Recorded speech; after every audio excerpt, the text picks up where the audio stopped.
तो आखिर 9 समन भेजने के बाद सीएम साहब अरेस्ट हो ही गए, जो बार बार कहते थे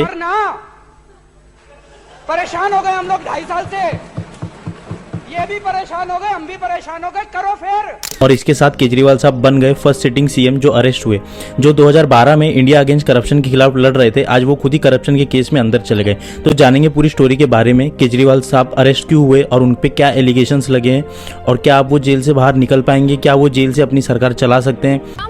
Party is putting up a fierce resistance to the arrest of its chief minister Arvind Kejriwal. Delhi के मुख्यमंत्री अरविंद केजरीवाल को दिल्ली शराब घोटाले के मामले में ईडी ने गिरफ्तार कर लिया है। तो चलो चलते हैं पहले सवाल के साथ कि केजरीवाल साहब अरेस्ट क्यों हुए और ये दिल्ली एक्साइज पॉलिसी केस है क्या, और केजरीवाल साहब को क्या जरूरत पड़ी ये पॉलिसी लाने की जिसकी वजह से वो आफत में पड़ गए हैं। तो पॉलिटिकल एस्पेक्ट जाने से पहले इसके कुछ टेक्निकल एस्पेक्ट जान लेते हैं। देखिए, अभी भी शराब पे जीएसटी एप्लीकेबल नहीं होता है, तो इस पे किस तरीके का टैक्स एप्लीकेबल होता है। देखिए, शराब पे एक्चुअली अगर वो इम्पोर्टेड की जाती है तो सेंट्रल गवर्नमेंट उस पर कस्टम ड्यूटी लगाती है, और अगर वो डोमेस्टिक है तो उस पर स्टेट अपनी एक्साइज ड्यूटी लगाती है, और स्टेट उसके साथ ही साथ काफी सारे फीस और सेस भी लागू कर सकती है। जैसे राजस्थान गवर्नमेंट ने शराबों पे काउ सेस लगाया है। तो अब चलते हैं दिल्ली के केस में क्या पॉलिसी थी। देखिए, अभी तक स्टेट गवर्नमेंट ही रन करती थी शराब के ठेके वेंडर और कॉर्पोरेशन के थ्रू, जो वेंडर टैक्स कलेक्ट करते थे और स्टेट को पास करते थे। कॉर्पोरेशन जैसे Delhi tourism and transportation development, Delhi consumer cooperative wholesale store, ये कुछ कॉर्पोरेशन थे जिन्हें अलाउ किया गया था वेंडिंग शॉप के लिए।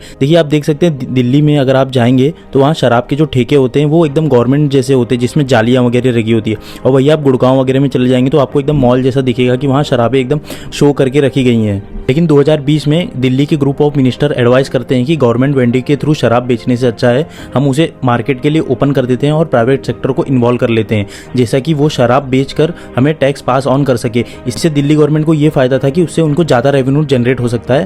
तो जानेंगे ये पॉलिसी में क्या क्या फीचर्स थे जो इसे नल एंड वॉइड घोषित किया गया। देखिए, सबसे पहला फीचर जो था जो कि एमआरपी से ज्यादा भी हो सकता था, और उन्हें ये भी अधिकार दिया गया था कि वो डिस्काउंट भी ऑफर कर सकते हैं। जैसे बीच में बाय 1 गेट 1 फ्री ऑफर चल रहा था। एक बोतल दारू के साथ, एक बोतल शराब के साथ एक बोतल फ्री मिलेगी, यानी कि आप बड़ी बोतल लेंगे बड़ी के साथ एक फ्री, अगर छोटी बोतल लेंगे छोटी के साथ एक फ्री। और उन्हें रात के 3 बजे तक शॉप ओपन करने के लिए अलाउ किया गया था, और इवन होम डिलीवरी भी अलाउ की गई थी। इसमें टोटल 849 वेंडर को लाइसेंस दिया गया था, और दिल्ली गवर्नमेंट ने पूरी दिल्ली को 32 ब्लॉक्स में डिवाइड कर दिया गया था, और ईच ब्लॉक में 27 शॉप रहेगी ऐसा डिसाइड किया गया था। और इसका रीजन ये दिया गया था कि यूनिफॉर्म सप्लाई ऑफ सर्विस होगा, जैसा कि पहले किसी ब्लॉक में कम दुकान थी और ज़्यादा डिमांड थी, और किसी एरिया में ज़्यादा दुकान थी और कम सप्लाई थी। और जब दिल्ली गवर्नमेंट ने ये पॉलिसी इंप्लीमेंट किया तो उनकी रेवेन्यू जो है 27% से इंक्रीज हुई। और इसके पीछे के जो मास्टरमाइंड थे वो मनीष सिसोदिया थे, और वो खुद एक्साइज मिनिस्टर थे। लेकिन जब नवंबर 2021 को पॉलिसी इंप्लीमेंट होती है तो चीफ सेक्रेटरी दिल्ली के नरेश कुमार एक कंसर्न्स रेज करते हैं कि एक्साइज पॉलिसी में जो भी प्रोविजन है वो government of NCT Delhi act 1991, transaction of business rule 1993, the Delhi excise act of 2009 और दिल्ली एक्साइज रूल 2010 को वायलेट कर रही है। और ये सब रूल्स लागू करने के पहले उन्हें एलजी की परमिशन लेनी चाहिए थी, जो कि उन्होंने ली नहीं थी। और यही एक बहुत बड़ा रीजन बना कि पॉलिसी को नल एंड वॉइड घोषित किया सुप्रीम कोर्ट ने। और इसी के साथ साथ दिल्ली गवर्नमेंट ने यानी केजरीवाल ने 144 करोड़ की लाइसेंस फीस भी माफ कर दी थी, ये बता के कि पेंडेमिक में जो भी नुकसान हुआ उसके भरपाई के लिए। लेकिन इसके पीछे का रीजन तो आप समझ ही सकते हैं। और इसी के चलते चीफ सेक्रेटरी नरेश कुमार ने 8 जुलाई 2022 को ये रिपोर्ट एलजी को फॉरवर्ड की, और एलजी ने 22 जुलाई 2022 में ये रिपोर्ट सीबीआई को सौंपी। और इसी वजह से ईडी इस पिक्चर में आई, और economic offence wing of Delhi भी इस पिक्चर में आई। और 19 अगस्त 2022 को सीबीआई रेड करती है मनीष सिसोदिया, जो एक्साइज मिनिस्टर थे और इस पॉलिसी के मास्टरमाइंड थे। देखिए, इस पॉलिसी में ये भी प्रोविजन था कि जो प्राइवेट वेंडर होगा वो अपने हिसाब से एमआरपी डिसाइड कर सकता था, लेकिन इसकी वजह से ये होता कि एक कार्टर फॉर्म होता और टैक्स सिस्टम पूरी तरीके से कोलैप्स हो जाती, और जिसका अच्छा खासा फायदा स्टेट गवर्नमेंट को होता, जिससे सबसे ज्यादा रेवेन्यू जनरेट होता है। और उसी के साथ मार्च 2023 में deputy CM Manish Sisodia arrest होते हैं, और साथ ही साथ अक्टूबर 2023 में संजय सिंह को भी अरेस्ट कर लिया जाता है। और उसी के साथ साथ सीएम केजरीवाल को सबसे पहले ईडी की समन भेजी जाती है। तो अब हम दूसरा सवाल एड्रेस करेंगे, जिसमें सीएम पे क्या एलिगेशन लगे थे कि उन्हें अरेस्ट कर लिया गया था। देखिए, ईडी ने कोर्ट में ये कहा कि केजरीवाल एक की कॉन्स्पिरेटर है दिल्ली एक्साइज स्कैम में, और उन्होंने कुछ कंपनी जैसे साउथ और अन्य लोगों को लिक्वियर वेंडिंग लाइसेंस के बदले 100 करोड़ की रिश्वत की मांग की है, जिसमें ये भी एलिगेशन लगाया है कि उन्होंने ये सब पैसा पंजाब और गोवा के इलेक्शन में यूज किया है।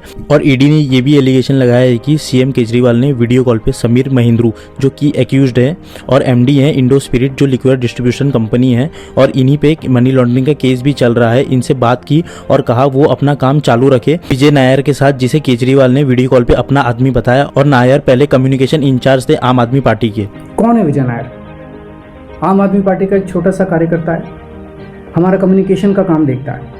लेकिन ये साउथ ग्रुप है क्या और इसका केजरीवाल से क्या कनेक्शन है, तो चलिए जानते हैं। देखिए, ईडी के हिसाब से the so called south group एक लिक्वियर कार्टेल है, जिसमें तेलंगाना के एमएलसी और बीआरएस लीडर के कविता भी शामिल है और वो उस की मेंबर हैं। और उसी के साथ साथ सरथा रेड्डी, जो प्रमोटर है और बिंदो ग्रुप के, वो भी एक की मेंबर है। ईडी के हिसाब से देखा जाए तो के कविता ने 100 करोड़ दिए केजरीवाल को लिक्वियर लाइसेंस पाने के लिए और काफी सारे ठेकों के बदले। और के कविता ने बेनामी ट्रांजेक्शन भी किए लिक्वियर कंपनी में। और इसी को चलते 16 मार्च 2024 को ईडी के कविता को अरेस्ट कर लेती है। और इन्हीं सब के चलते अरुण पिल्लई, जो हैदराबाद के बिजनेसमैन है, यही वो आदमी है जो कोऑर्डिनेट कर रहे थे के कविता और केजरीवाल के बीच में। और एक इन्वेस्टिगेशन के हिसाब से देखा जाए तो अरुण पिल्लई का 32.5% स्टेक है इंडो स्पिरिट, जो एक लिक्विड डिस्ट्रीब्यूशन कंपनी है, जिन्हें केजरीवाल के एक्साइज पॉलिसी में काफी बड़े पैमाने पर लाइसेंस मिले थे। लेकिन क्या अब सीएम केजरीवाल को रेजिग्नेशन देना पड़ेगा या उनकी सरकार गिर जाएगी? तो चलिए जानेंगे इसके बारे में कि क्या केजरीवाल अपनी गवर्नमेंट जेल से चला सकते हैं। तो हाँ, चला सकते हैं, जब तक वो गिल्टी साबित नहीं हो जाए और उनके खिलाफ लगे हुए एलिगेशन प्रूफ ना हो जाए। देखिए, दिल्ली प्रिजन एक्ट 2000 के हिसाब से जेल एडमिनिस्ट्रेशन कोई भी जगह या बिल्डिंग को ऑफिस डिक्लेयर कर सकती है जहाँ से सीएम अपना ऑफिस वर्क कर सकते हैं। बट इसके लिए एलजी या सुप्रीम कोर्ट या हाई कोर्ट की परमिशन लगेगी और जेल से गवर्नमेंट चलाना इतना भी आसान नहीं होता है। और इन्हीं सब के बीच में काफ़ी सारे पॉलिटिशियन का रिएक्शन भी आता है। तो चलिए जानेंगे। देखिए, अन्ना हजारे जी कहते हैं वो बहुत दुखी हैं और कहा भ्रष्टाचार के खिलाफ लड़ने वाले उनके सहयोगी खुद भ्रष्टाचार के केस में गिरफ्तार हुए। मुझे बहुत दुख हुआ कि अरविंद केजरीवाल जैसे आदमी जो मेरे साथ काम करता था।